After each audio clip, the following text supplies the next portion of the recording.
La plupart des artistes, surtout ceux qui me critiquent, ils sont venus dans mon studio, ils passent leur nuit dans mon studio. Au lieu de Zalana, moi c'est un Zaitoko. Donc au lieu de Zalana, je passe la nuit avec mon matériel, avec mes guitares, avec mon studio. Et vos idées.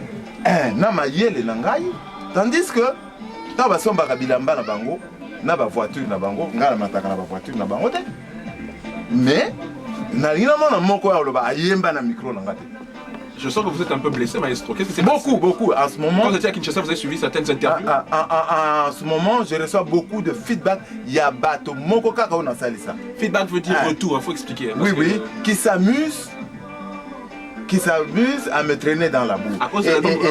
Oui, à cause de l'album de Fally, parce que mingi ba reçoit pension, mingi ba bien roté. Moi, je crois que pour Yassika et se renouveler dans la musique congolaise, c'est bien, nous devons accepter ça. Ils ont poussé Yassika et Bani Kokota dans la musique congolaise. Et le Kokaka, Totika Yango et Kende à l'extérieur. Yango na Osenga, le troisième gouvernement au Bazako Sala, va responsabiliser Bisso pour Bisso to Yebi, Bakamuya musique Yamboka na Bisso très bien. Aujourd'hui, à l'heure où nous parlons, bateau au Bazali ko gérer la musique congolaise, Bazali ba étranger. Il faut Ayebi même pas qu'on remplir, comment on remplit. Ayebi angoisse, il a feuille blanche et il a fait toute sa carrière sur un mensonge comme ça, qui est l'escroquerie du siècle. Alors bateau, il signe lui. Donc c'est moule nyonso à Liaka. Il devait être reconnaissant à bateau nyonso ba comme la question en fait que bateau balobeli en belé na Brazzaville et puis na Kinshasa, c'est que quelque part quand le maestro Maï comme non accepté de réaliser l'album de Fally Poupa, il allait quelque part se mettre un peu en opposition par rapport à l'ancien patron de Fally qui était Kofi Olomide. Surtout, excusez-moi, que vous avez travaillé avec lui à une époque et que peut-être que Kofi n'allait pas apprécier forcément et n'a pas apprécié que vous aidiez Fally comme ça. Et aujourd'hui, l'album de Fally cartonne par rapport au sien qui est sorti, qui est Danger de mort si je me trompe, qui est quelque part en train de stagner. Malgré que ça se vend parce que Kofi vend, mais c'est pas trop ce qu'on peut appeler un succès par rapport à celui de Droit Chemin. Là-dessus, vous en veut, on dirait. Là-dessus, je ne vais pas mâcher mes mots. La caméra, monsieur. Oui, je ne vais pas mâcher mes mots. On a des employés à Kofi. On a des employés à Kofi. Kofi Toyebani, on s'est connus à Kinshasa, on a fait plein de choses ensemble. On a fait des albums qui ont réussi. Mais moi, je suis une entité à part. Moi, je n'ai pas de compte à demander à n'importe qui. Oui, mais tu parce que c'est plutôt Kofi. Oui, j'ai fait plein d'albums avec lui. J'ai fait plein d'arrangements qu'il ne m'a pas signé d'ailleurs. Mais il faut le dire. Mais je le dis là clairement. Quel album? Parce que la plupart des temps, j'ai fait Les Prisonniers dorment. J'ai fait Noblesse Oblige, j'ai fait Koweït Rive Gauche, j'ai fait plein d'albums. J'ai fait Loi, j'ai fait Wake Up, j'ai pas. Enfin. À part peut-être Wake Up. Mais il met Kofi Olomide, artiste, mais il ne met jamais qu'il a arrangé. Il y a des artistes qui s'amusent par exemple à dire arrangement Maïka Mounan et lui. Parce qu'il y a une certaine mégalomanie qui fait que. Bateau, la mégalo quoi. Normalement, si tu es auteur-compositeur, tu ne peux pas être arrangeur de tes œuvres. Mais bon, je vois des gens qui signent comme ça, peut-être par ignorance quoi. Non, je reviens sur l'histoire de Kofi. J'ai parlé avec lui. Je sais que c'est avant ou après? C'est un garçon récemment là, il y a 2-3 jours. Donc après l'album de Fally. Très intelligent quoi. Il n'irait pas jusque là. On se connaît très bien. Il n'irait pas jusque là parce que je n'ai pas de compte à lui rendre, ni à qui que ce soit d'ailleurs. Mais moi je fais mon travail par rapport aux maisons de disques qui me sollicitent. Je ne travaille d'ailleurs pas avec les artistes. Moi j'ai travaillé artistiquement avec Fally Poupa. Mais c'est pas lui qui m'a embauché. C'est David Monceau et tout. C'est son éditeur, Frocho, qui est contractuellement lié avec moi. Moi je n'ai aucun lien artistique à part les quelques musiques que j'ai co-signées ou les arrangements que j'ai écrits. C'est ça mon lien avec. Et je pense que on ne gouverne pas avec la rue. Je pense que Tobacco a l'impression, parce qu'ils se trompent, parce qu'ils ne connaissent pas le rouage du showbiz. ils peuvent penser que Kofi Akozala n'a droit, il y a qu'au syndicat, il y a Nini, par rapport à Nana, c'est pas possible. D'abord, il n'en a pas le droit. De deux, il n'y a aucune raison. Et par rapport à vos amis, enfin vos amis, c'est trop dire, disons vos collègues comme les Papa Wemba, les King Kester et tout ça, il faut quand même quelque part, ça les a peut-être étonné le fait que Fally Attends. Est-ce que Bango Baza Bato, to Baza Bantampe, quel droit ils ont sur les gens comme ça à Koloba, Yoko Sala Boété?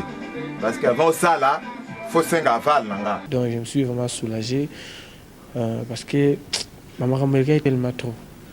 Et c'est comme si aux autres qui émergent aux autres qui évoluent bien par rapport à nous qui tam sous na wenge musique avec BCBG 4x4 tam sous c'est pas il y a aimé je vais piano na BCBG bah bleu on est comme tellement trop vraiment même depuis na taipé pour tout car bah même batna étranger bah tout n'a pas même problème vraiment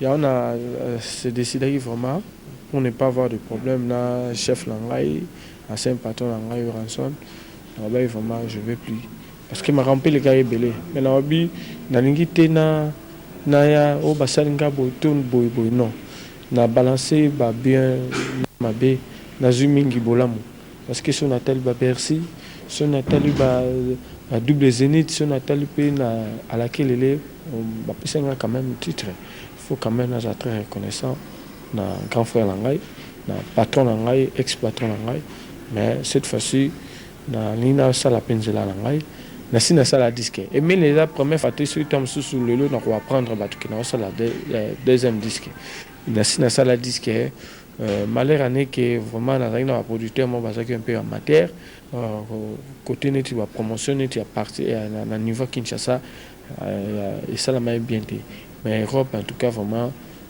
disque marchait très bien bon mutamutaka na chance nae ezati tam susu batu bakomo lo ba mingi apotam suki ngani ya sali no na mokili na lingara vraiment te ko sa iloko po mutasali mais ezaki déjà destin senga iki na temps Emelia na grand frère Newe Ranson patron nae basa so ensemble te mais tout tikali vraiment une grande famille et puis pas de problème asa yaya nanga asa patron nanga asa grand frère wa encadré ngai informé ngai pendant tout le bas depuis 90 jusqu'à preuve du contraire donc naza vraiment na ba respect et puis ba valeur mingi pa na yebi kaza ya alors lia siloko eko mape munene pa batum susu eko mana pe normal pa batum susu yebi sabiso no bien do Emile alias alongwe wenge musica maison mère ou azaro bundela ouais donc depuis hier na vanda kita na utai poto na yaki na ba suite ba comportement belé tam susu comme minimiser ngai commettre on m'avait déjà mis à la porte.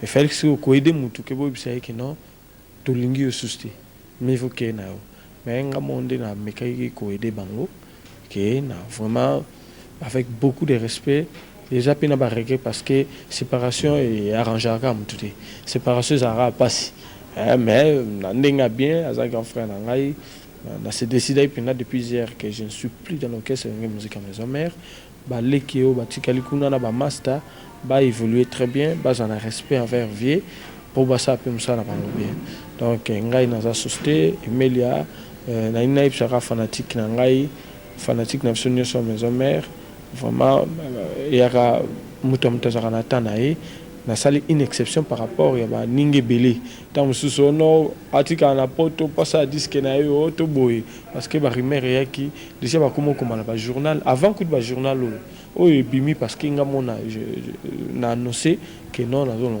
oh non na ndé na uti poto na kena problème mona te na kena recevoir ba contact na ba producteur oh na ba internet partout ba so benga na dans monde entier ti ba Japon na ça na batu oh ba ebi bata pe internet donc on a vu que à partir à l'objet déjà donc je ne suis plus donc je ne fais plus partie de l'orchestre de musique à maison mère donc baza bande kolanga batikele bande kolanga comme lelo na kutana na Blaise Boula na kutana na Ale Makaba na kutana na Didier Marcella na Adolphe na je vais piano tout sur le téléphone en tout cas baza ba vient na ngo batikali ba vient na ngai donc son amoni bango vraiment beaucoup de respect na bango parce que basali pe mwana basali leki oh lelo l'habitant sous à partir Race de vainqueur, parce que Race de vainqueur, ça dit titre disque en race de vainqueur.